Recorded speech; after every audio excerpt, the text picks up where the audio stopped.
Perkenalkan, nama saya Yasmin Khadijah Diva Putri dari Prodi PJJ Akuntansi.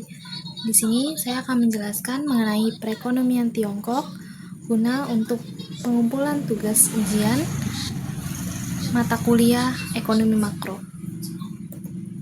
Pada tahun 2024, inflasi. Tingkat inflasi Tiongkok berada pada 0,30%. Angka ini lebih dari rata-rata jangka panjang sebesar 1,04%. Kurs. Riwayat nilai kurs Tiongkok terhadap Indonesia di tahun 2024 tertinggi sebesar 2.264,67.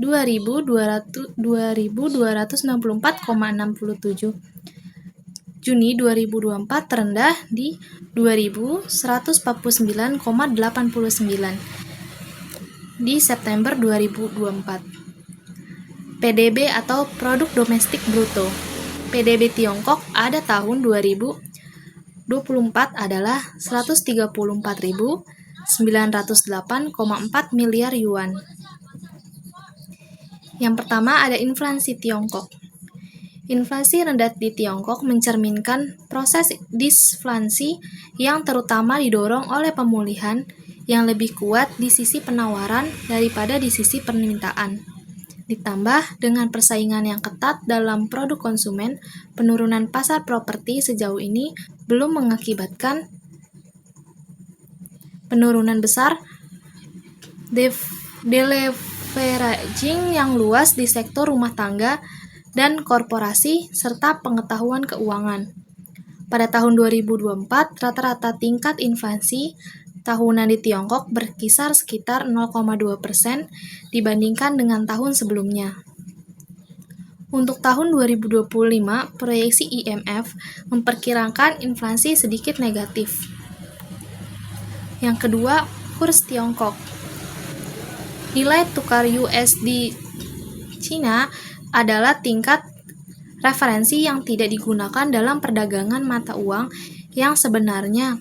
Ketika investor atau entitas ingin menukarkan dolar dengan mata uang Cina, mereka melakukannya menggunakan tingkat pertukaran USD CNH yang ditetapkan di Hong Kong.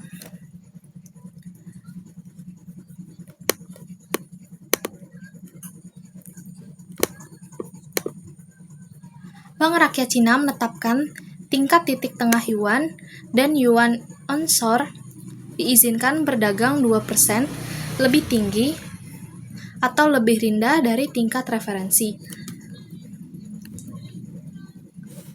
Pusat PBQC yuan offshore yang diperdagangkan di luar daratan tidak terkontrol.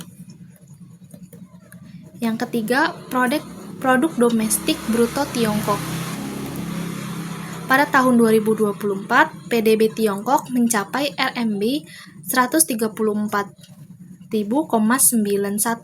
triliun atau 18,80 triliun US dollar, mempertahankan posisinya sebagai ekonomi terbesar kedua di dunia hanya di belakang Amerika Serikat, yang PDB-nya diproyeksikan untuk tahun 2024 sekitar 29 triliun US dollar.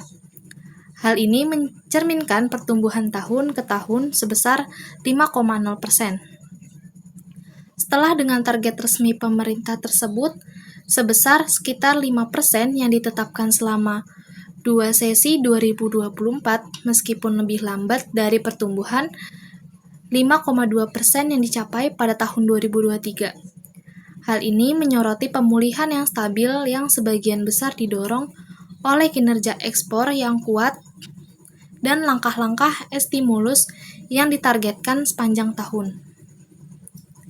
Kinerja ekonomi Tiongkok pada tahun 2024 kembali menunjukkan pertumbuhan yang stabil, mencapai ekspansi PDB sebesar 5%, sesuai dengan target pemerintahan. Yang keempat, ada produk domestik bruto Tiongkok. Pada tahun 2024, surplus perdagangan barang Tiongkok berjumlah sekitar 992,2 miliar dolar Amerika Serikat, jauh lebih tinggi daripada tahun sebelumnya. Neraca perdagangan barang adalah nilai barang ekspor dikurangi barang nilai impor. Nilai positif menunjukkan surplus perdagangan, sedangkan nilai negatif menunjukkan defisit perdagangan.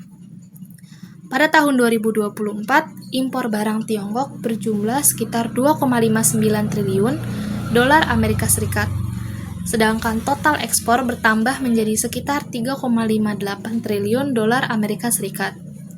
Sebaliknya, neraca perdagangan tak kasat mata Tiongkok, indikator yang mengukur layanan dan transfer pemerintah antar negara, ditutup dengan defisit dan berkisar sekitar minus 92 miliar dolar Amerika Serikat pada tahun 2022. Neraca pembayaran dan neraca perdagangan, kondisi ekspor dan kondisi impor.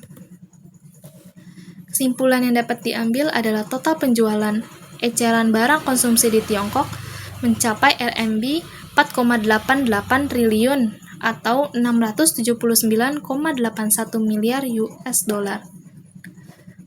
Tumbuh 3,5%. Hal ini menunjukkan ketahanan konsumsi negara tersebut. Penjualan eceran daring tumbuh sebesar 7,2%, mencapai RMB 1,55 triliun atau 215,92 miliar US dollar, yang menggarisbawahi digitalisasi perilaku konsumen yang sedang berlangsung. Didorong oleh langkah dukungan konsumen seperti program tukar tambah dan kupon bertarget, penjualan barang-barang pokok dan beberapa barang konsumen yang ditingkatkan menunjukkan pertumbuhan yang kuat. Penjualan eceran peralatan rumah tangga dan peralatan audio visual, produk olahraga dan hiburan, perangkat komunikasi, dan produk biji-bijian dan minyak pada bisnis di atas ukuran yang ditentukan tumbuh masing-masing sebesar 17,2%, 11,1%, 9,9%, dan 9,9%. Berikut untuk daftar pustaka yang saya ambil untuk menjadi referensi PPT tersebut. Sekian presentasi dari saya, kurang lebihnya mohon maaf. Wassalamualaikum warahmatullahi wabarakatuh.